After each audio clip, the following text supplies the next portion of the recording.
Weavers, మేము ప్రతి సంవత్సరం సంక్రాంతి పండుగ రోజు ఈ విధంగా పాలు పొంగిస్తాము. అవి ఎటువైపు పొంగుతాయో చూసుకుంటాము. దానివల్ల ఈ సంవత్సర ఫలితాలు ఎలా ఉంటాయో తెలుసుకుంటాము. మామూలుగా అయితే సూర్యుని దిక్కు కానీ ఉత్తర దిక్కు కానీ పొంగాలి. బొమ్మ దిక్కు పొంగినా కూడా ఓకే అంటారు. చూద్దాం మా ఇంట్లో ఎటువైపు పొంగుతాయో. మీరు కూడా ఇలా చేస్తారా? మీ సైడ్ ఎలా ఉంటుంది? కామెంట్లో తెలపండి.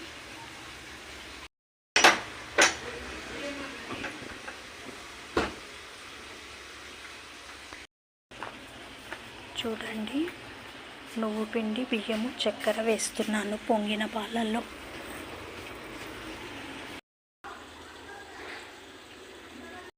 చూడండి వీవర్స్, ఈ సంవత్సరం మా ఇంట్లో పాలు సూర్యుని వైపు, బొమ్మ వైపు పొంగినాయి.